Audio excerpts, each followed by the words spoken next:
Saudara-saudari terkasih dalam Kristus, hari ini Rabu 9 Maret 2022 dalam pekan pertama Prapaskah.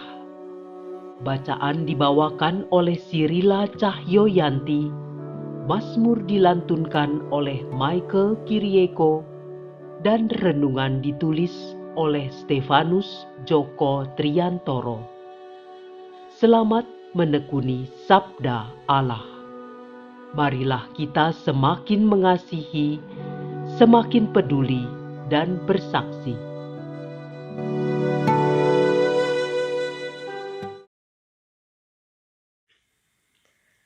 Bacaan dari Nubuat Yunus bab 3 ayat 1 sampai dengan 10.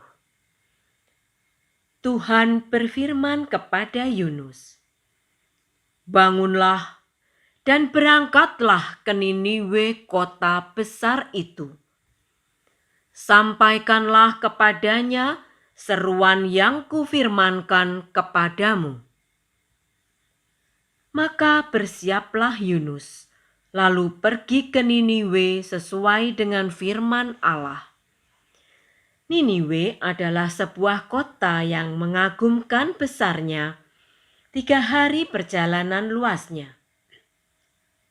Mulailah Yunus masuk ke dalam kota sehari perjalanan jauhnya, lalu berseru, 40 hari lagi, maka Niniwe akan ditunggang balikkan.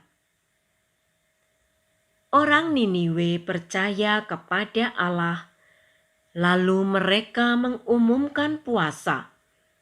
Baik orang dewasa maupun anak-anak mengenakan kain kabung. Setelah kabar sampai pada raja kota Niniwe, turunlah raja dari singgasananya. Ditanggalkannya jubahnya, diselubungkannya kain kabung, lalu duduklah ia di atas abu. Lalu atas perintah raja dan para pembesarnya, orang memaklumkan dan mengatakan di Niniwe demikian,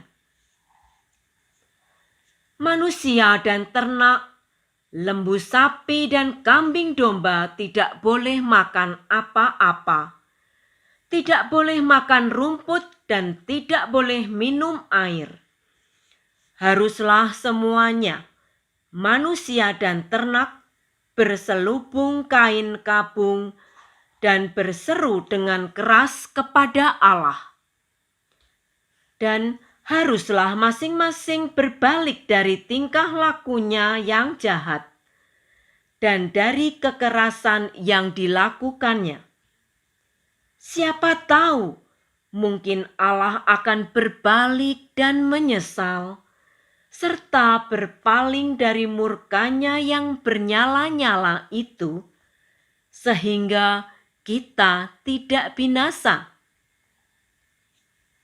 Ketika Allah melihat perbuatan mereka itu, yakni bagaimana mereka berbalik dari tingkah lakunya yang jahat, maka menyesallah Allah atas malapetaka yang telah dirancangkannya terhadap mereka. Dan ia pun tidak jadi melakukannya. Demikianlah sabda Tuhan.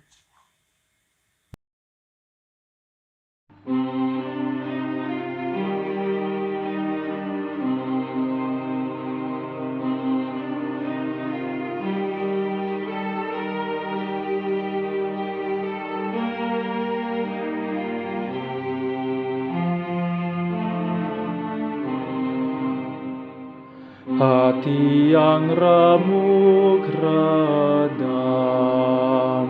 tidakkah akan kau pandang hina, ya Allah? Kasihanilah aku, ya Allah, menurut kasih setiamu. Menurut besarnya rahmat-Mu, hapuskanlah pelanggaranku.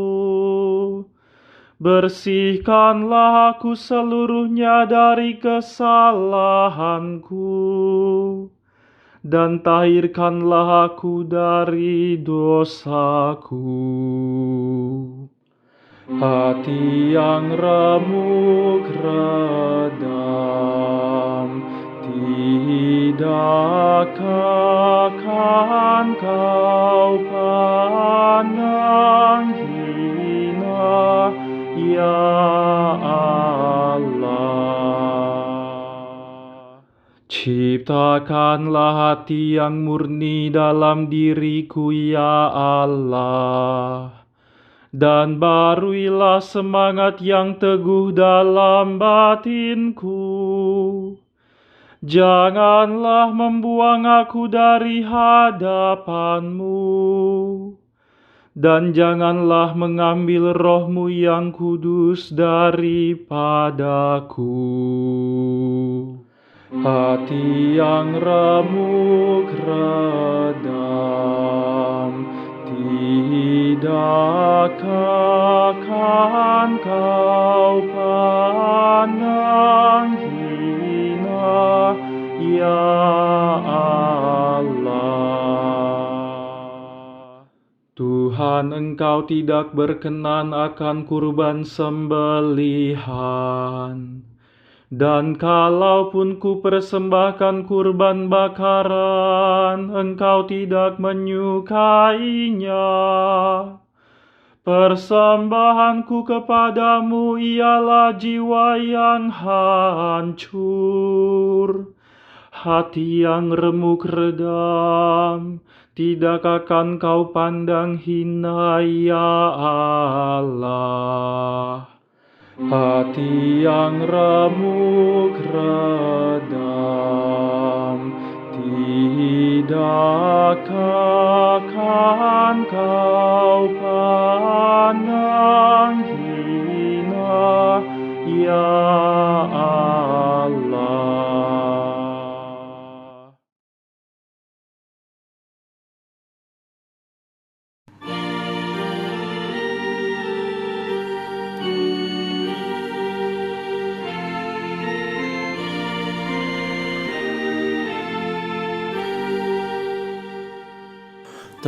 Terpujilah Kristus Tuhan, Raja mulia dan kekal. Sekarang juga demikianlah firman Allah. Berbaliklah kepadaku dengan segenap hatimu, sebab aku ini pengasih dan penyayang. Terpujilah Kristus Tuhan, Raja mulia dan kekal.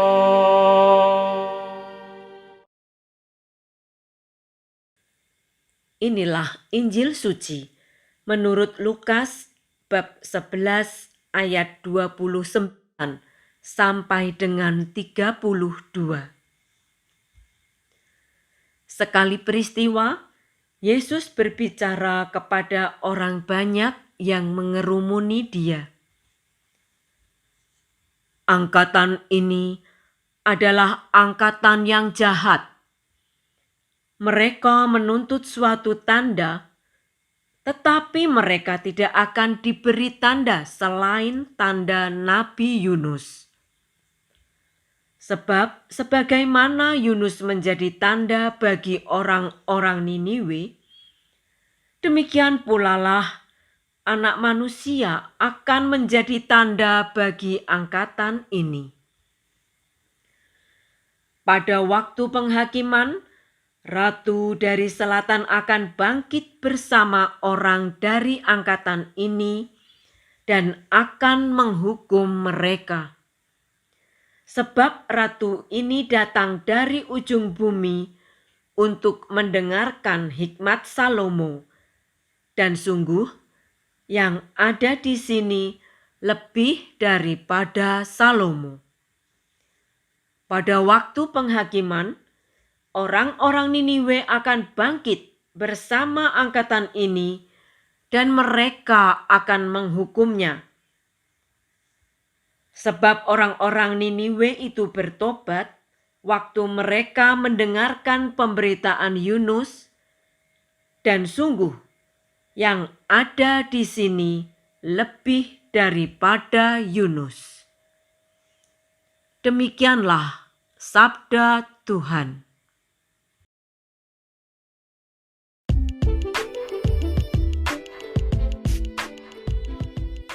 Bertobat karena mencintai Allah. Renungan dibawakan oleh Marieta Evelyn.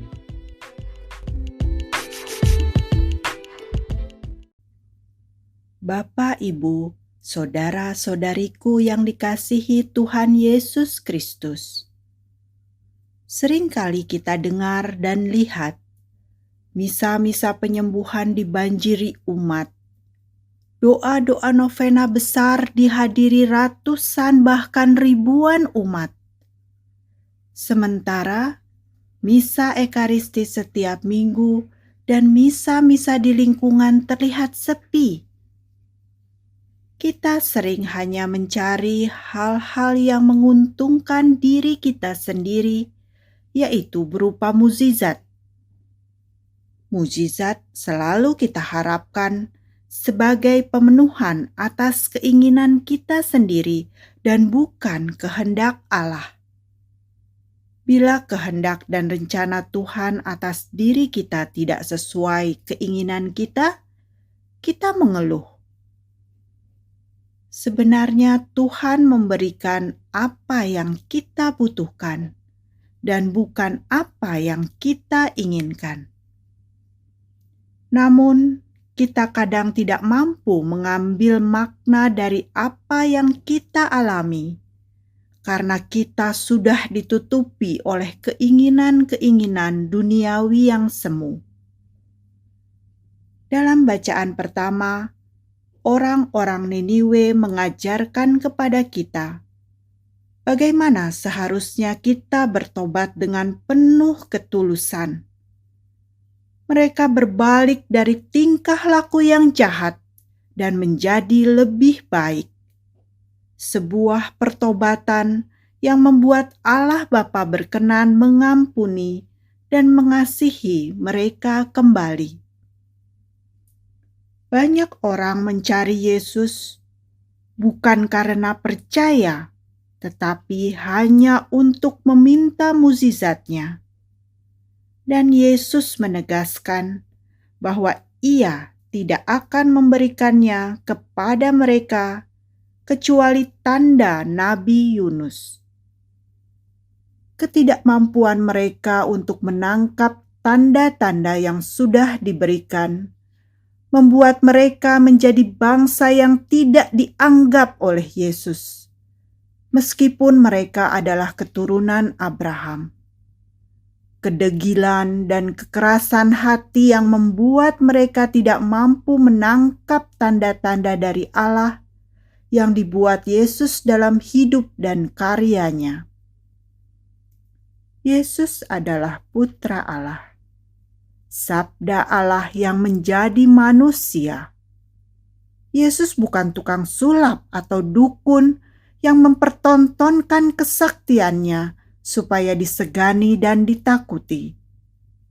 Yesus datang mengemban misi mulia, yakni membuat seluruh umat manusia bertobat, percaya kepada Allah, dan beroleh hidup yang kekal karena kebangkitan Kristus. Para pengikut Yesus saat itu hanya mencari hal-hal yang menguntungkan diri, entah berupa mukjizat maupun ketenaran karena mereka memiliki guru yang hebat. Hal yang sama juga terjadi dalam diri para murid. Apa yang dikecam Yesus pada masa lalu juga merupakan situasi yang sama terjadi pada masa kini.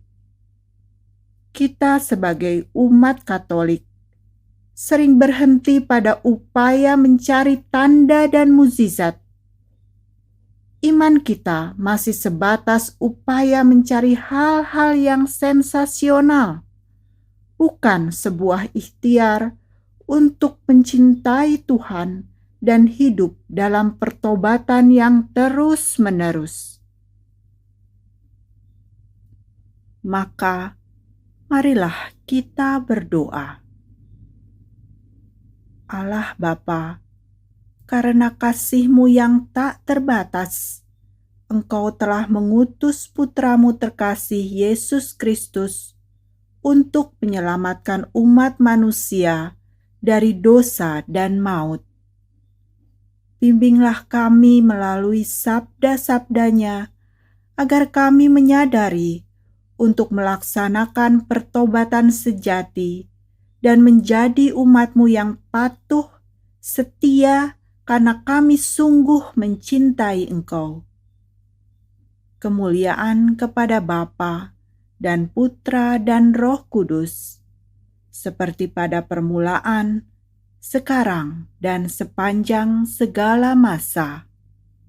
Amin.